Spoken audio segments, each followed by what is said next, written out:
Yeah, the call of wild's always bringing me home. Call of wild's always bringing me home. Call of wild's always bringing Well, me hello, wild ones, and welcome to home. another episode of the Find Your Wild podcast. I am so excited to have Angell Deer here with me today. How are you doing today? Yeah, thank you, Brianna. Thank you so much for coming here. I'm very excited to chat with you. You have so many wonderful accolades that you're known for, and for people listening that aren't connected with you yet, you have a beautiful sanctuary in upstate New York. And the is it just called the Sanctuary or the Sacred Deer Sanctuary? Yeah, the sanctuary. Okay, perfect. And then you also teach shamanic practices, and you have the New York bee Sanctuary also. yeah. I love that so much. So how did you first, I guess, to give a little bit of a start to your background, how did you first get into this calling and this path of your life into shamanism? Around 20 years ago, I was working in the corporate world. I was running my own startup, in fact, at the time. Wow. And I was not very happy, fulfilled. I Yeah. was successful. My startup was doing well. I was raising a lot of money for it. We're growing our team. But over the years, as we grew, I started to realize there was a different calling inside of me. I was meant to do something else. I had no idea what it was, Right. that it was going to become what it has become. Um, and I've always felt very connected to nature, to spirit. Always found magic and the mystical to touch me, to talk to me since I was very little. But I kind of pushed that, back or away from me. Didn't really pay attention, didn't see that as a way of life, just a thing. Yeah. And he started to knock on the door really loudly. And, I was like, okay, I need to start explore maybe a very different way to relate to the world, to myself. And that was kind of the beginning of the calling, I would say, or the remembering of the calling that had always been there, but kind of saying yes to it. Wow. That's amazing. Yeah, being able to answer that call and know that your path is changing. Yeah. And you've done some really wonderful things with it already. Yeah. I mean, over the years, it has evolving. It keeps evolving. It's evolving all the time. It's like a flowing river. And I Yeah. guess that's the path, of any seekers or mystic. It's to stay in the inquiry and the questions more than the answers, and to learn how to navigate that way of being in the world, being with ourselves, right? Yeah. That's like us, right? We're always learning, we're always growing. So especially when you have such a conscious um business and especially spiritual path set in front of you, it's important, like you said, to leave that like a river and to let it keep growing um and going out towards the future. I really was looking at some of the paths that you teach at your shamanic school, and I found them so fascinating. And you take that year by year. Maybe if you want to explain how you got to know that that was the process to teach, and like a little bit more of what that's about. Yeah, that's a complex question. There's so many aspects to it. Yeah. I've been studying those ways for 15, 20 years now, and I'm still a student. I still, connect regularly to my teacher and a few elders that I work with. I still realize that I don't know that much. uh, and when it comes to stepping into the role of teachers, it's quite complex because I think most people come from a Western perspective of what it means to be a student and what is a teacher. Mm.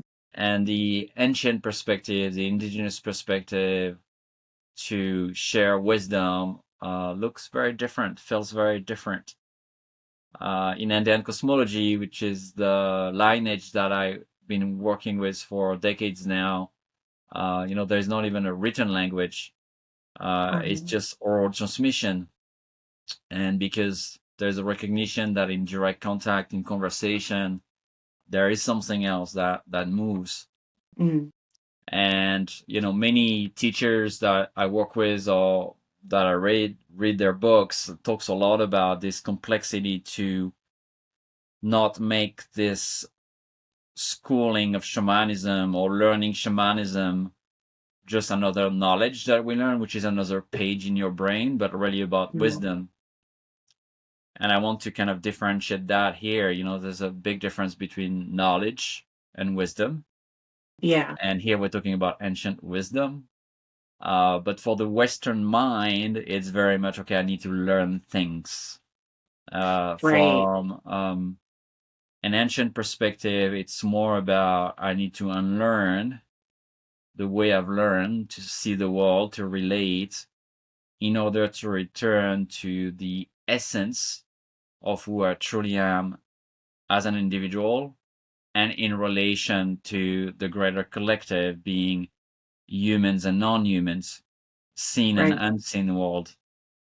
And it's very experiential, therefore, right? So in very much, and that's the complexity, I guess, in when I was crafting this path, when I was Yeah. crafting this program, is how do I communicate what cannot be communicated?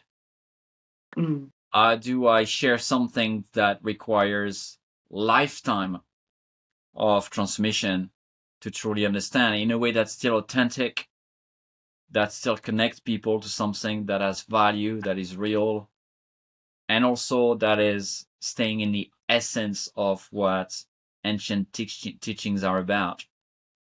And that's Right. very complex because really it's about the mystery, it's about the unseen, it's about a way to listen and to connect and relate to animals. I just had a deer just pass in front of my window here. Oh, that's To relate beautiful. to what's living and moving in front of us with other senses, without the analytical mind, with a different Right. kind of listening. Right. And that's the complexity of it. So right now, in the school, we have 3+ years of teachings.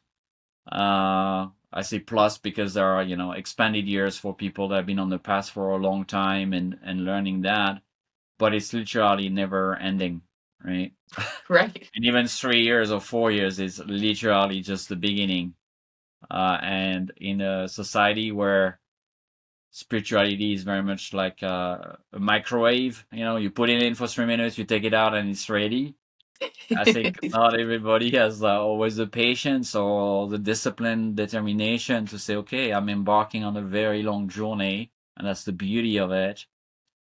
And I need to be very patient and trust that it's going to take a lot of time for me to remember.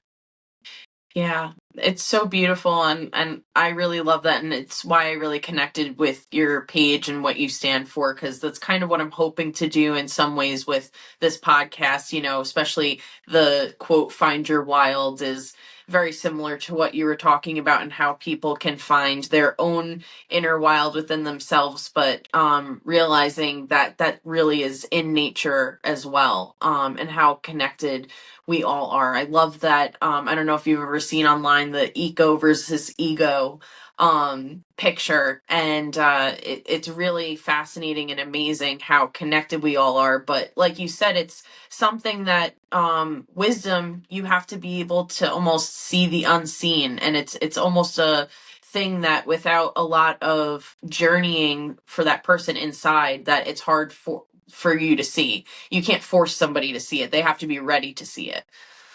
Yes, and not only seeing the unseen, but also the center, the human. Mm-hmm. It's a very human-centric conversation that we are having usually on every topics from economy to social relationship to the environment, even to the green economy. You know, it's a human centric point of view Right. that obviously try to address suffering and destructions and things like that. But from an ancient perspective, you're really sitting in a circle of relation where most of the people in the circle are not people, are not humans. Mm. There is the oak tree in the circle, there is the deer, there is the land, there is the ancestors, and it's that circle of relation that inform life and your decision instead of Right. just me and my friends or me and my family. You know, it's a much broader and different view, and it's very difficult to decenter ourselves and stay human at the same time. How do I find that balance where, yeah, I also have responsibility as a human beings towards my family and my friends and my community, but also I have, you know, big responsibility towards the next 7 generations, the forest, the lands, the waters, and, you know, all that is alive beyond my kin or beyond what I call human beings. Yeah, it's what's actively present right in front of and around you that to take into awareness. You know, I've chatted with a lot of other guests before too, and connecting back and like what the start of that could look like. It could be as simple as even just like, you know, sitting in your backyard and noticing the trees, like you just saw the deer walking in front of you and realizing it's their space and their home too. Even in like the outer perspective, like the human perspective of like conservation efforts, it's always great to do what you can in as close of a relation to you as possible, because that is what you're talking about, what's going to affect the change, growing outward and also seeing our relation to what's around us. Yeah, we can step out of, you know, seeing ourselves separated from what's non-human, or in a way of relation that creates some level of separation, even if we're a nature lover, even if we're very spiritual. It can be tricky to see, you know, where are still separation, where do I still see that it's a deer and it's me, but in fact we are brothers here. We are two wild animals in relation. I'm domesticated. Is not domesticated. Right. But we have a capacity to relate from a different perspective than the way I'm seeing it. Mm-hmm. And it's Yeah. my inquiries and my work to try to see him or her in that case the way she's seeing me, because she doesn't require, you know, any remembering. She's fully in her essence, that doe that just passed by. I'm Right. not. And so it's my job to return to my essence and to see how do we relate from that place. What can be a different conversation? How can I learn from her and her relation to land and to the greater ecosystem, Yeah. to inform my way of living on this land with her? Yeah. I love the, you know, like picking up cues about, you know, kind of like maybe like, oh, what does this land need? It like maybe is she, you know, looking for food or something like that. Like being able to, or like, oh, I have a bunch of I guess like non-native plants over here. Maybe I can rip them up and help give back to the land in that way too. Mhm. Yeah, there are so many ways, and ultimately, I think the connection that really opens is very much in a state of beingness and witnessing and listening more than really doing anything with the land. Yeah, yeah. It's really becoming one with it, which we are. So how do I experience that as I'm also, you know, moving on that land, consuming on that land, caretaking to that land? How do I try to maybe remove some of the separation that are still very present in my perception of the world? Yeah. I love that. Absolutely. I also wanted to ask you because I was very curious about, so you said that within your 20-year studies that you also, a big part of your practice is Andean cosmology. For people that like don't know what that is, maybe you could explain it in more layman's terms. Yeah, cosmologies are ways to see the world and relate to the world. There are, practices, way of living, rituals, ceremonies, stories that define a strong culture. Yeah. And the Andean cosmology is the culture and cosmology from the Andes, the mountain in Peru and Bolivia and this part of South America. And there are very ancient lineages of teachers and wisdom that are still very alive there. Mhm. There are specific medicine wheel, specific elemental, specific rituals, um, specific terms that define that cosmology. And in my experience, um, the more you dive with one lineage, the more you can go really far and deep into understanding. Mhm. I used to be, consuming very different type of lineages. I studied Advaita Vedanta, and then I became a meditation teacher, and I still love those, the Hinduism and other type of Mhm. wisdom. But I realized that if I wanted to really go deeper, I had to kind of narrow my field of study and go into this one field, but really study and be disciplined about it instead of just doing a little bit of this and a little bit of that, right? Right. Yeah. Um, and that cosmology is magical, like every ancient cosmology. I think whatever is calling you is the right thing. Right. But I found it to be very practical, meaning that useful for living in 2025 Yeah. to navigate the turmoil of our civilizations and our countries and our societies and communities, and to navigate my own inner turmoil, the whole things that I have to manage as a husband, as a dad, as a son, Right. life Right. relations, right? Yeah, absolutely. And I really love that sentiment, right? Because it is truly the difference of what you said before, between us as humans wanting to gain knowledge as opposed to the actual wisdom. So diving deeper into something that's really calling to you and really focusing on all of the wisdom of what that has to offer, and that being your focus. Because I love Hinduism and everything too, and I've always been a really big mythology person, but I think that it is one of those things that, um like you said, it's a knowledge based thing. It's like, how much can I absorb instead of just focusing on, oh, what is the teachings going to help me practice in day-to-day life. Yeah, and ultimately, those teachings from all those lineages, they meet, right? Hmm. They bridge together. They sing the same Right. thing with different tools and all of that. And so that's true that I still love listening to myth. I love North mythology. I study the runes, and and I really love them. I have them on my hands here tattooed, and Hmm. I still use some of that, but to go really deep, you need to be really focused at some point, right? It's like the scientists, right? You have scientists that just study, I don't know, the cosmos or this one particle their whole life, right? And I'm Right. sure they're still in awe of the mystery of what they don't know about that one particle.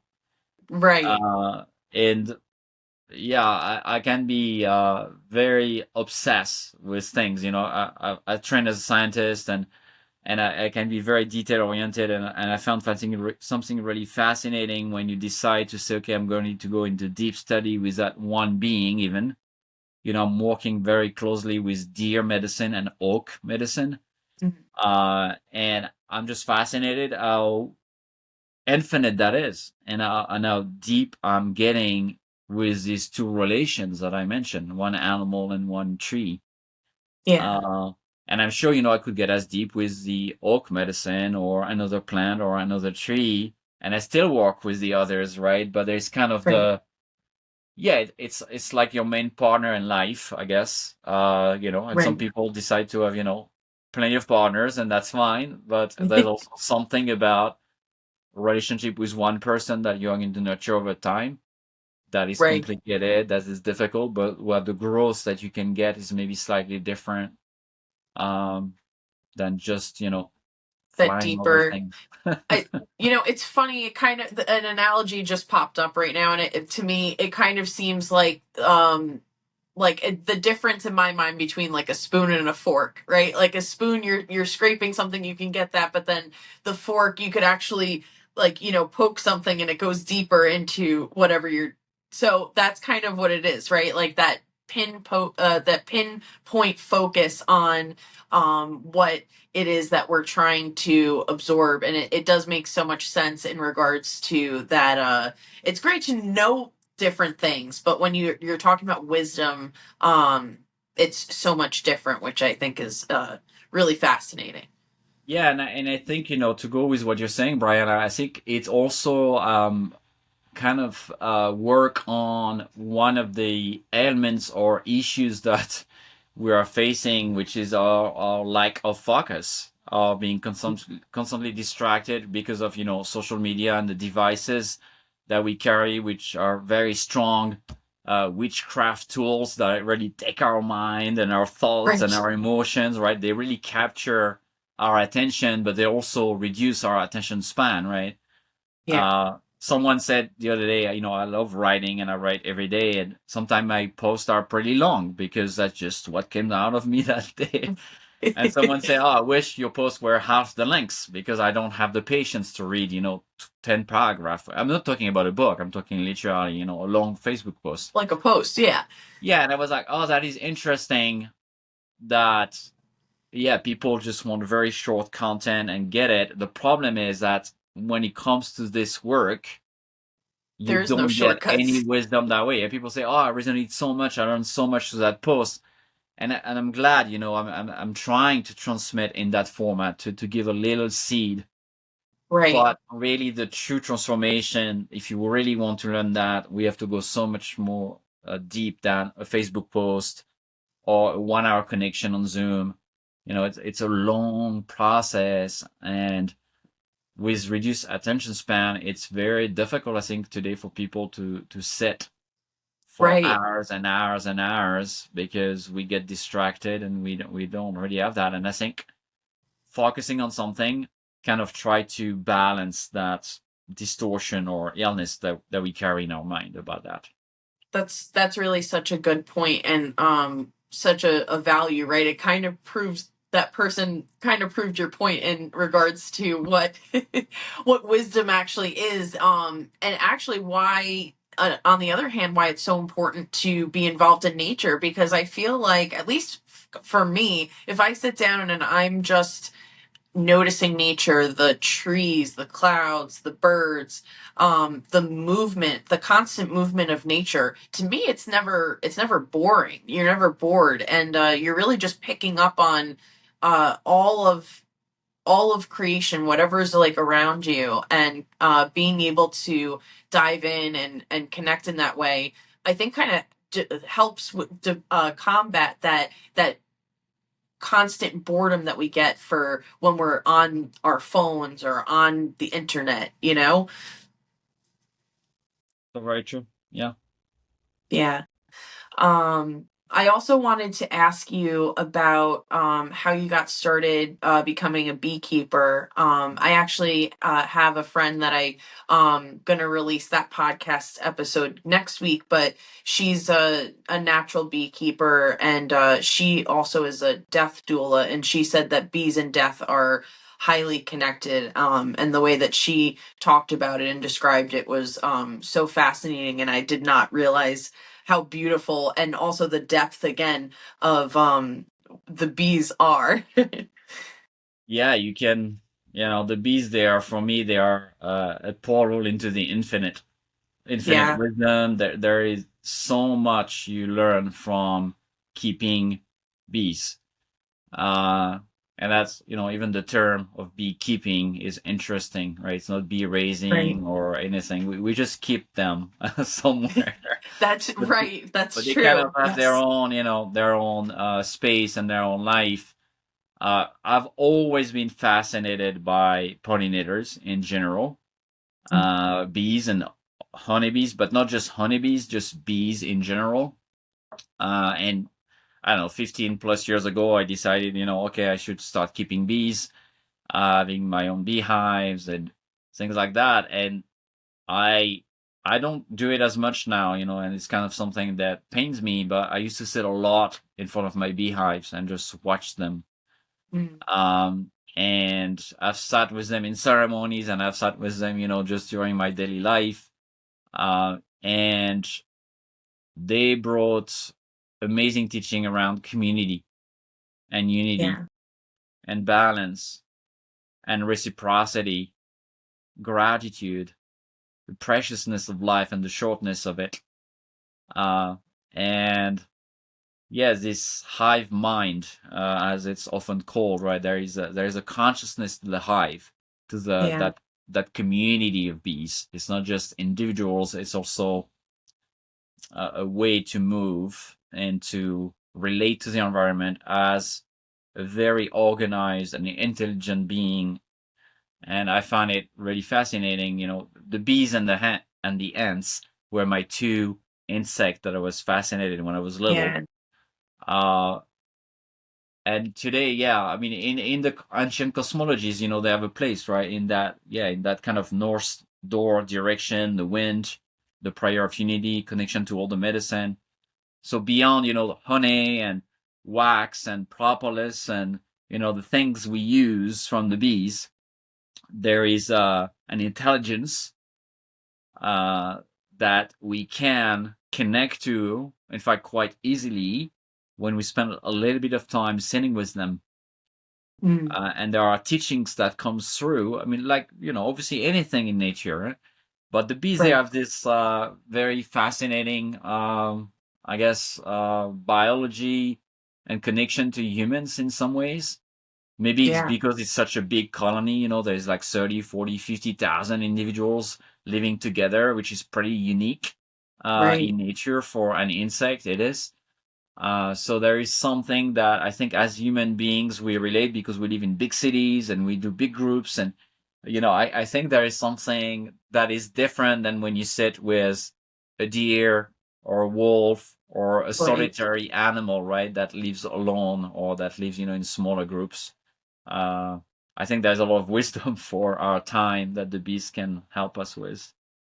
It's really fascinating, and actually I feel like it's like their spirit and energy with every person that knows a lot more about bees really pulls me towards them. And she has meditations to my friend on the buzzing of bees, and she talks about how when you're like because she's a death doula, she has you listen to the buzzing of the bees, and it's said that they help you change between worlds, because there's that Irish legend or tale where you have to tell the bees about all the happenings of what's going on around you, and the births and deaths and major things, which makes so much sense again to the connection of what you said, that it's like, right, the hive mentality. And it's really fascinating to me, so many of the similarities that we have as humans have that we can relate back to the bee.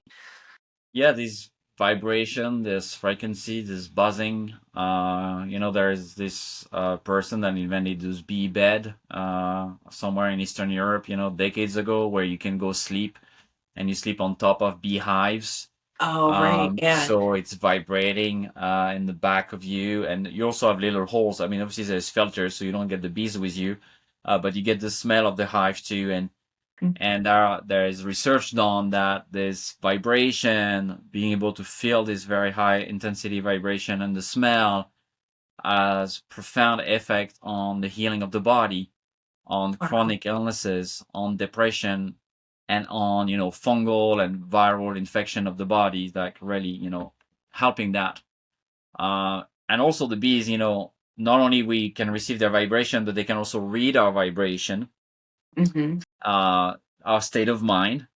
If you're having a bad day and you're angry and you're not feeling well, you don't want to get too close to the beehive because they're kind of going to be annoyed by you just being there because they Right. can tap into a frequency. But if you're in a really good mood, you can probably just put your bare hands into the hive and they won't sting you. So they are Wow. very sensitive to our vibration, to the vibration of the environment, but to human vibration too. And you can always see that what state you are in, the bees are going to tell you anyway if you're not aware of it. They might Right. say, okay, you know what? Maybe you need time on your own right now, and when you feel better, let's reconnect, right? So they are great Right. teachers in so many ways. Hi, wild ones. I hope you're enjoying this episode of the Find Your Wild podcast. This episode is brought to you by my clothing brand Femme Sauvage, and I'm going to link that in the description below, along with a little discount code for you. Be sure to check it out. We also donate $5 with each of our animal designs towards specific charities. I will also have those in the description below.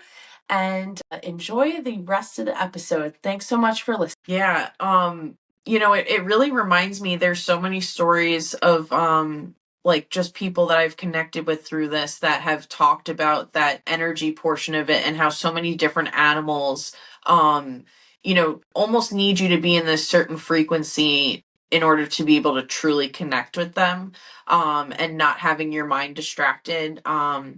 I remember there was this one woman who has her name's Kate, and she has a 20-year friendship with a dolphin off of the coast of Ireland. And one of the first times she went to go swim with her, or one of the other times she went to go swim with her, her mind was very uncollected, and she was just, a bundle of nerves, and the dolphin could feel it. And then she was like, all right, I'm just going to swim it off. And then slowly her energy got back to a much calmer level, and then the dolphin came back up to her. And as I think of also with horses, I have a horse as well, so he definitely feels my energy too. Like, they're very sensitive to that. And I just feel like it's almost like, again, this calling to get back to a more animal version of ourselves, to be able to connect with these beings, because they operate on a different level on frequency, as opposed to us being in such a human state, like you said. Yeah, and they don't care about what we wear, how we look. Right.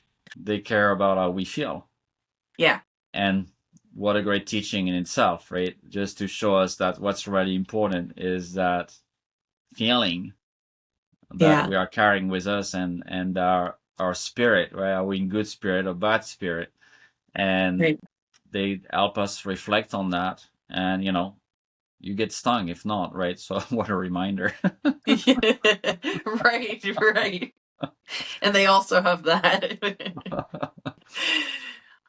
They're just truly incredible. And one of the other ways too that I've found, that I've read, that you connect with too, is that I think that we can all learn more about, is the four directions and how they associate with a different element, right? Yeah, they so there are, in the end, and then cosmology, there are different ways to kind of look at the directions and the elementals. So there are, three worlds, like in most shamanic traditions: an underworld, a middle world, and upper world. And those worlds are related to elementals. The underworld being the earth, the middle world being the fire, and the upper world being the wind.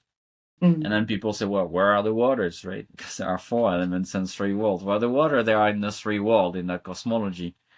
They are the communicator between the underworld and the middle, and the middle and the up. Because you Wow. find water underground, you find water in the ground, on the land, and you find water in the sky. But they are the same waters, and they just transmit, energies and communication. So what becomes really interesting is when you start connecting that not just to what's happening in the universe or on the earth, but also in the human body, because it's just a reflection of what's Right. happening there. And then you can see that the body, the earth, and its experience as the body's tense or relax or feel good, create a certain emotion, certain type of waters, right? If you have a very tense body, you probably not have good emotion about it. You're probably going to feel a bit cranky or anxiety or, things like that. And that water rises to the sky, which is your mind, the wind. And then, if you have this, kind of feeling, anxiety, then you starting to have those dark spots. Well, that's the cloudiness. That's the kind of stormy weather. And vice versa. If you have bad thoughts, if you're thinking about something you're immediately going to have an emotion that in relation to that. That's the water falling from the sky. That water is going to hit the ground and your body's going to contract. So the cycle of the waters in nature is also a cycle of water in our bodies. And when we think of the four direction or the three world, the four elements, we can start understanding that we are a medicine wheel. Everything is, not just humans, those teachings of the four direction, the four elements, they are present in everything that exists. Right. And if you understand how they relate to each other, what do they relate to? What are their intelligence? What do they communicate? And how do they communicate with each other? You can start reading the human perspective through the perspective of those elements. And then you can know, okay, if I'm experiencing a certain emotion, or certain thoughts, or certain sensations, what elements and what way do I have to enter that system and to shift it? So it's kind of give you a map. That's how I see the four elements and the direction. They're already a map. Right. Because when you are lost, let's say, sometimes very often I work with people that calls me or want to work with me and say, I'm really lost, right? I'm really lost. Once again, that's a very human-centered perspective. That's a human perspective on its own humanness.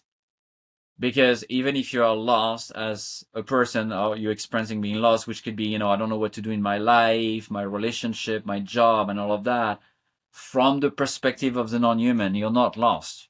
I mean, you might be lost as human beings that might be lost right now, right? But if you step in the forest, if you step on the land, and you let not observing the land, but you let the land observe you, you let the tree sees you, you let the sky see you, you are located. Right. You are located. The direction, they see you. The elementals, they move through you. So when I say I'm lost, it's very much human-centered. Right? That makes sense. Yeah. There is some truth to it. I'm not saying that sometimes we're not lost. Of course, yeah. Right? But if you learn to situate yourself in another cosmology, in a medicine wheel, or with the elements, then you can have another perspective. And then you can see where you're at, and obviously that you're lost there, but you can also see where to go because you're seeing it from another perspective. Where if you just stay in your thing, and that's usually why we need our teachers and elders and guides and coaches. Well, sometimes we need someone to tell you what this is where maybe you took a wrong turn, or you're lost, right? But the trees, the elementals, the directions, they don't have an ego. They don't have a desire to teach you something from a place of power that you don't know and we know. They're just so deeply aligned in their essence that they have a very clear view. As simple as that, right? Yeah. If you're aligned, the oak tree, that I walk a lot of ways, the oak tree is always in its essence. So if I ask question, it's always coming from alignment. If you ask me a question, well, I hope it comes from alignment most of the time, but not always, right? Because I have my own filters, my own stories. And that's why we, from a shamanic perspective or animist perspective, the wild, and relating to your podcast name, the wild is really the truth, is really the compass. And part of the wild are the elementals, the direction. Right? In fact, in many indigenous culture, there's no word for wild or wilderness because it's all wilderness. There's everything not just is. Yeah. Yeah, there's just, oh, that's not wild, or that's wild. No, it is all wild. It is all part of one thing, one land. It doesn't matter if you build a house on it or if it's a virgin forest, it's still the land. Right. There is no it might look the separation. same. Obviously, the experience is different, but there's only one earth and one wilderness that we belong to. But our attempt to remove ourselves from it, that doesn't really work very well, as us creating those words that somehow then we say, okay, I'm lost, I'm not wild, or me, like I'm domesticated, the deer is not, right? So there's always, Right. opposite teachings also that are interesting to look at. Right, which is why wisdom comes about, because you need to be deep in your alignment and your knowledge, or deepen your alignment of wisdom to know what's just knowledge and to be able to feel what's right inside you. And like you were saying about the tree, that tree is so in alignment that it can feel inside what is true and what is not true. And to be able to find that within ourselves is kind of exactly like what you've been talking about. And it actually reminds me of like dreams, how, really we're the only ones who can interpret our own dreams. You can probably get somebody's opinion, but at the end of the day, that's your subconscious talking to you. So that's why it's important to be able to dive deep within yourself and to be comfortable with what's inside of you, what's around you, what are your feelings telling you.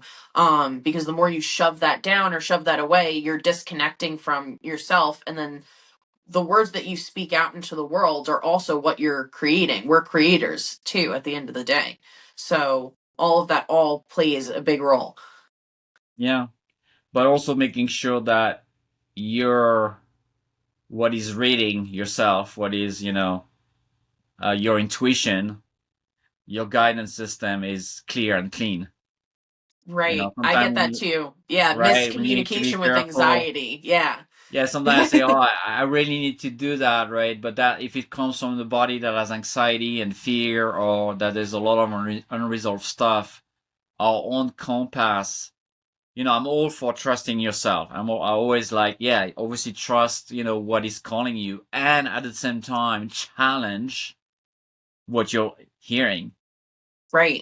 My teacher, sometimes people say, oh, spirit told me whatever.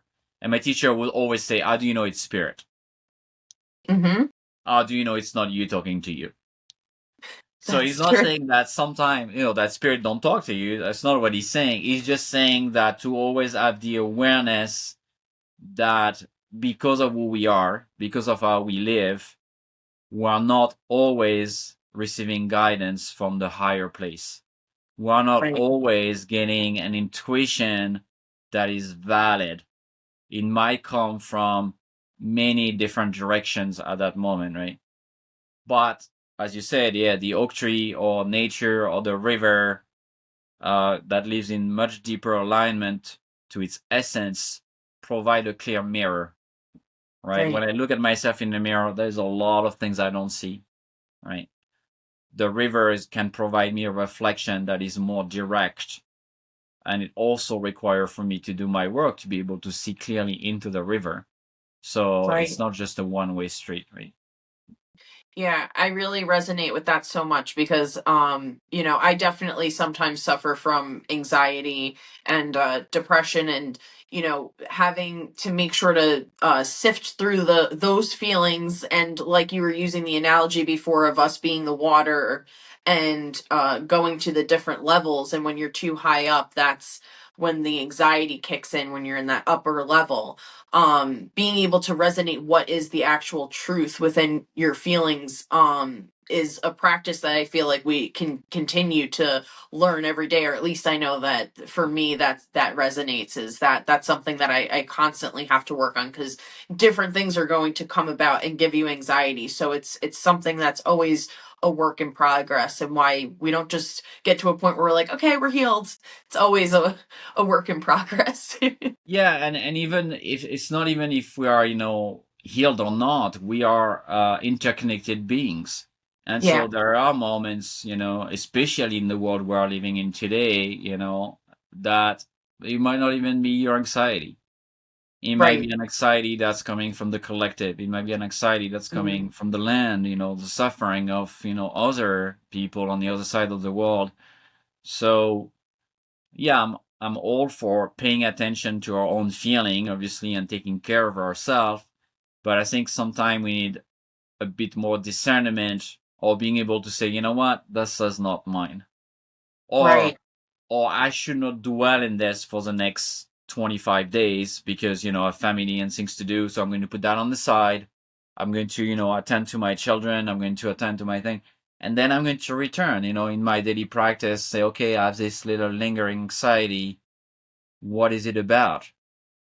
And Right. asking not just myself, but maybe do a journey, going to ask to your allies in the non-human world to get different point of view and maybe make a more informed decision about, well, is this really something that I need to heal? That's, old traumas, or Right. it's just me being, for example, very sensitive to other energies, and therefore it's a different kind of work I need to do on protections and guardians and helpers in order to make sure, my energetic space is well protected, right? Right. And it's often a bit of both, by the way. That's the answer. It's not just one or the other. Right. Right. I always see, at least in my view, is that connecting to spirit is all about balance and duality, and how it's always a fine line of what you're walking on, and trying to be able to balance both, because you don't want too much of one thing or too much of another thing, and especially in this day and age when we're trying to balance, like you said, being human and being connected with technology and everything, but also to be connected with our roots and nature, and still being able to have that. Yeah, this awareness is really important. Yeah. I wanted to ask you, since you're also so connected with nature and you have that beautiful sanctuary that you're on, what has been some of your favorite connections to nature? I know that's a big ask, but maybe one or two. Uh, I don't know about my favorite because I Or still maybe feel I'm impactful. I still feel I'm like a 5-year old watching the ants in Corsica in the summer coming in and out of the ground and carrying stuff and being fascinated by it. And that has Yeah. never left me. I think I still have this children oh when I look at any leaf. I love the great outdoor space. I love the land I'm on and the region, the area we're living in, but I get very fascinated. My experience with nature that are very profound for me are very much about details. I Mm. like small things. I can really, you could bring me to a beautiful waterfall. I'm going to obviously love the waterfall, but I'm going probably to find a little piece of moss or lichen on a rock that's not bigger than that has a crazy funny shape that I'm going to stay with for a long time. Where people Yeah. are going to be like, "Oh, the waterfall and swimming," and so for me, my fascination in nature resides very much in the details, in the small, tiny details of things that most people will maybe pass by and don't even notice it. But for me, when Yeah. I do walks, really, even in forests, we go on walks and hikes. Uh, I look for the tiny crack in the bark of a tree. I look for this tiny mushroom that looks, like so small, but then I realize there is like 10 of them and it's like a mini family there, lichen, mosses. Uh, yeah, the thing in the cracks, the things that people don't really notice, that's really usually what caught my attention in nature and my deeper experience with it. Yeah, I also love the innate symbolism in that, right? How there are things that grow in the cracks, and we could use that symbolism about us. And it's funny how there's always a connection to nature, whether that be like, the deer walking on the property eats that certain leaf that's provided by that other thing, and noticing those details are kind of like the backbone of that whole ecosystem, which I can really appreciate. Yeah, yeah. And there's so much, right, in that detail. If you really sit with it, it's like university. Yeah. Yeah, exactly. Exactly. What would you say for people listening that wanted to start on a deeper path, like how you eventually found your way to Andean cosmology? How do people resonate or find that path for themselves, or like what advice could you give to them? I was gonna say I don't know. Um, I think it's spending a lot of time in silence and with yourself to really feel into the decision you're making regarding your spirituality Yeah. instead of being a consumer of spirituality or content in general. Right. The more you get silent, and for me, it's through traditional vision quest, for example, or silent retreats and time where you can really pause and rest, the more clarity arises. Really, the Mm. mind is just a bother at that point. It's just like confusing, right? So I Yeah. think when you don't really know what it is it's calling you, it's not about reading about the 4 different type of things or 5 different paths that are available to you. I mean, you can listen to content of different teacher and see what resonates, right? But I think ultimately is really sitting with ourselves because our soul knows, our heart knows what it wants. Our Right. mind doesn't. But so how do I connect more to my innate truth? Because he might tell you, um, in fact, don't study spirituality, but become, I don't know, a builder of homes, with become a woodworker, become because your spirituality doesn't have to come just through a beautiful lineage. I mean, it helps, it can be supportive, but Right. there are many expression of the self that could be teachers, manual workers, any kind of literally things you could do that can become your spiritual path, your spiritual Right. embodiment, your spiritual learning and transformation. So I'm not always like, yeah, you need to study X, Y, and Z, unless, well, obviously you listen to content and say, and something really awakens, say, I want to know more, Right. and I Right. feel like there's something there that's calling me. A lot of people that come to Peru with me is because they've been called by Peru. I'm not Yeah. calling them. It's not like Right. Machu Picchu. My teacher said Machu Picchu calls people there. People don't decide to go there. It's calling. It's very Yeah. loud. It's a Yeah. loud site, right? So that calling, those callings, and answering them is important. But some of the people that have the deepest spiritual conversation, I've never studied anything. Mm. Um, in fact, I'm thinking of one beautiful old man that walks here on the land sometime. His name is Jerry, and he's probably in his 80s. Um, he lives, a very simple life on a small piece of land not far away from here in a trailer. Mm. Um, he's a poet. He writes incredible poetry. Um, but he's not really connected to society, or the system and all of that. He lives very close to nature because he lives in the forest. But he never studied anything like Right. studying Yeah. in the way we're talking. In fact, he knows a lot, right? And sometimes we build stuff on the land together. We do some things together. I help him, and I would go so deep into reflection and conversation about, could be anything, duality, non-duality, could be about the spirit world, it could be, his wealth of knowledge is extraordinary Wow. because he has been cultivating that silence, that Yeah. connection, because he lives far from human noises. He's not on social media, he's not on any of that. He just have one simple flip phone, that's it, no computers. Right. So his information, what is getting from, is from the forest, Mm. is from living in difficult condition, on the 4 seasons here in the Catskills, Yeah. his life experience. And he's been doing a lot of inquiring. When you're alone, you do a lot of inquiry, Yeah. and that's his calling, that's his life, right? That's his spiritual lineage. In some ways, he's more connected to the land here than most people I know, but Right. he's not spiritual if you listen to Western spiritual people. Mm. Yes. More kind of Yeah. the version of spirituality that it is today, which has nothing to do with spirituality most of the time, you know.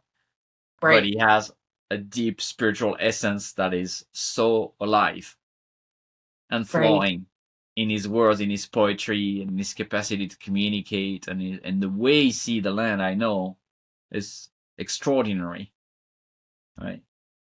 Right. That's And ultimately what we are trying to become, more in tune with ourselves, more in tune to the land, more in tune to all there is, And the answer is, yeah, ancient teachings help you, but they help you remember that more than teaching you something else.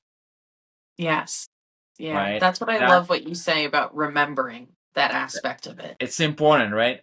But Yeah. that said, I also, and I'm always going to give you a counter argument. I also think that doing it on your own and just going to hug trees and spend time in nature sometime is not going to lead you where you really need to be led. Sometimes you need teachers, you need teachings, you need lineages, you need a Right. frame because you were born and grew up in a system that is still deeply embedded in you without you knowing it or not. Most of the time, not knowing it. And without reflections from people further away in the past or elders, it's very hard to see ourselves. It's very hard to know where the real work is. And we have to Yeah. be, kind of humble sometimes to recognize that and to seek Yeah. support or, wisdom somewhere else, right? Right. And what that really what that inner truth is and how to discern that, right, for ourselves. And we're like to be constantly questioning. I don't think it's a bad thing to be questioning things. Like I do that all the time. I'm like, at least inwardly, I'm like, did I think of that situation differently, or whatever. But like, I'm not, I think there's a difference between like overconfidence and also like just remaining humble and being able to question, like, is this the real truth? Because that's the only way you're going to discern what the underlying real truth is. And I think that's really the most important thing is, right? Truth. Yeah. Yeah, but it's an invasive, it's a very difficult things to do to find truth. I mean, Much everybody, easier said than to actually yes, do, of yes. course. It's funny, I'm remembering, one of the teaching from Advaita Vedanta that comes from Hindu guru Swami Prajnanpad. And, I study for decades before shamanism, and there is this student that's coming from the West. He's coming from Canada in India in the 60s, the beginning when people were starting going there. Right. And he asked him about the nature of reality and truth. How do we know it's truth? It's Mm, true. And he bring all his students in the kind of the garden of the ashram, and there's this huge banyan tree in the middle. Those banyan tree have all those roots coming down, and they're very right. large. They are, Mm, I mean, if you go to Bali or India, you'll see them. They are quite extraordinary for Westerner people because we've never seen them. And, right. they're beautiful trees. But for, Indian people that grew up with them, they kind of, oh, pine tree here, or is it just another tree, right? Sure. Yeah. We don't see them in the same way. And so the Swami asked all his students to sit around the tree and to describe the tree. Mm, And so the Western students, they kind of like, it's extraordinary, is this and that. But, everybody has a different description, right? And the Indians, local people have a different description. So there are 10 students, 10 trees, literally. So right. you see there's no truth here in any description. Nothing is true Mm, because truth is one without a second. You right. see, the only truth is that the tree is looked at. Mm, In the trees yes. looked at, there's only one tree. Right. There's only one tree that's being looked at. There's one. That's the truth. But once you look Right. at the tree, there's no more truth. Right. And obviously, I mean, we're talking about a year of teaching just about that event, right? So, but that's kind Sure. of how we enter the thing that we never can really attain truth, and we kind of need to release that. We need kind of being okay that we see the world through our own lenses. But Right. what can we do to cleanse those lenses, right? To make them a little bit brighter, cleaner. So maybe we get a little bit closer to reality and a bit further away from stories that we carry or beliefs that we carry. Yeah, and I also I feel like connection and connecting is such a big part of that too, because the more you connect, I truly feel like the more you see, especially with different people, and how different people go through things in their life, and the multiple viewpoints that they have. It makes so much sense that there is um no right truth, right? It's the only truth is the most basic concept of that, which is they were all looking at the tree, but then the descriptions, the viewpoints of what they all have are all different, which is so symbolic of how we as humans go through life too. Oh, very true. Yeah. Yeah.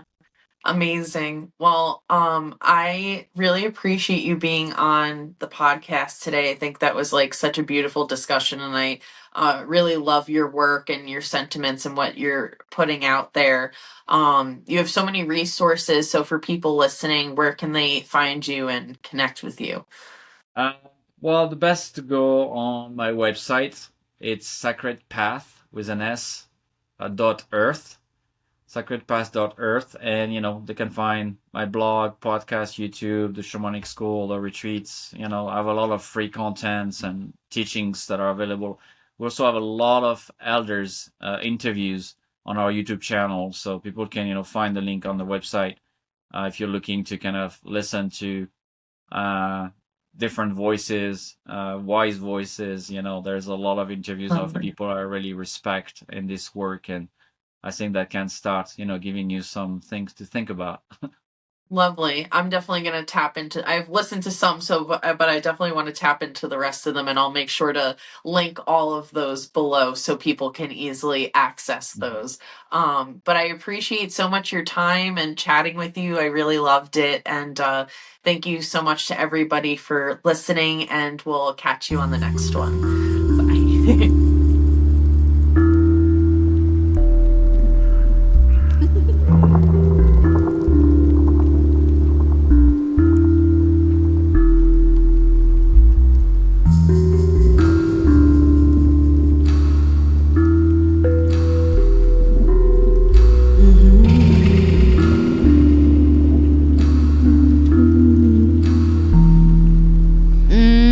Revel in the moment like a river flowing to the sea. I feel the energy of life force flowing all through me, and I'll allow it all to dance with my body and play. And no one could ever convince me to give my power away.